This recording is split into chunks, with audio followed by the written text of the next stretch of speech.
there. First time Imam Hussain traveling asked people not to pitch the tent up on the high hills, but on the low plain. Why? Because there was a logic behind that. One of the historians have written that he did not want his family, his women, his children to witness from the top what was going on the battlefield. Perhaps he was too sensitive to understand that point. So the tent was being pitched at the near river Euphrates. And he was settled down, the tent was being settled down, and his caravan has been stopped by Hur ibn Riyad. He was a soldier of Ibn Ziyad. His mandate was to stop Imam Hussain from moving forward. He stops the horse, the strap of the horse of Imam Hussain physically stops him from moving forward. And then we'll talk about Hur, and he changes his position later on. But today is the day when he reaches that. Another important aspect happened when he inquired about the land, and following next day, on the 3rd of Muharram, he purchased that land. So Karbala is belonged to Imam Hussain. And he said that the reason I'm buying this land to welcome my Zayar who will come forever in the future. And how true it was. It's a prophecy of Imam Hussain that they will be my guest here for 3 days. It's your responsibility to feed them, to give them water, to look after my guests who visit my grave. This land belonged to Imam Hussain. And that has been documented in all documents.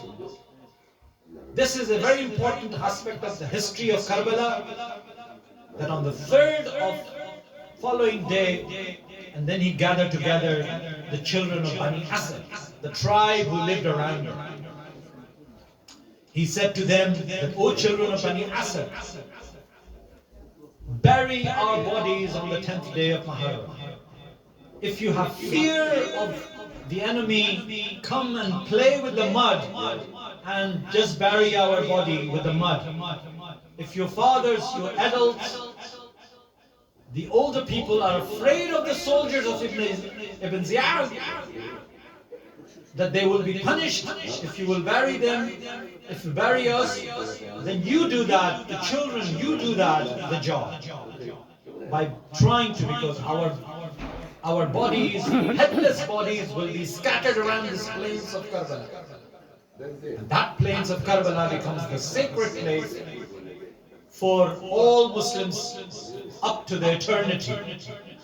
People are already start pouring into Karbala now.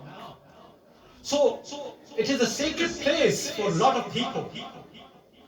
And for Muslims to understand what the land of Karbala, it was just a little jungle plain at that time, now is the center for the focus for the world. Thousands of television, thousands of crew for TV, satellite channels are beaming from Karbala to the world. And Karbala has become the center for the focus to the mankind to listen to what's happening. People are arriving, people are paying homage to Imam Hussain and the tragedy of Karbala. So this is a very important sequence of events, and we will travel according to the date, to the sequence of events. On the 2nd day of Muharram, his arrival has been solemnized in certain places. As I said, the tradition of Muharram is different in different cultures.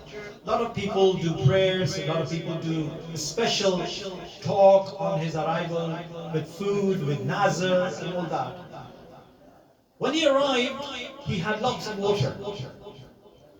But when he saw the forces of Hur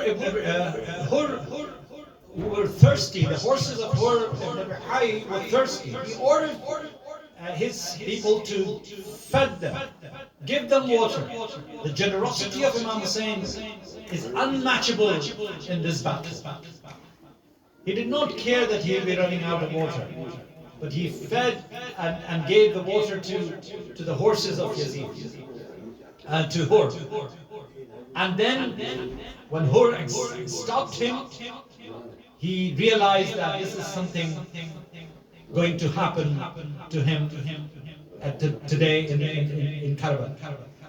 Going back to the point, and I finish my talk, just giving a very quickly brief of Ibrahim and Muhammad, the two sons of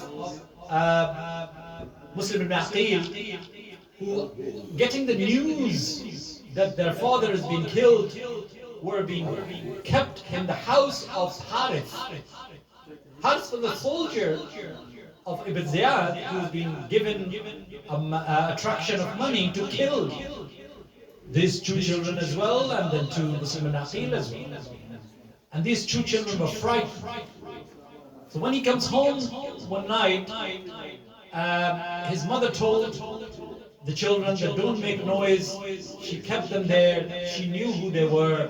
They were children of Ahl al-Bayt and Muslim ibn Aqil, and he said that, look, don't cry, just be quiet, because I know Harith, my son, is a soldier and he's looking for you guys.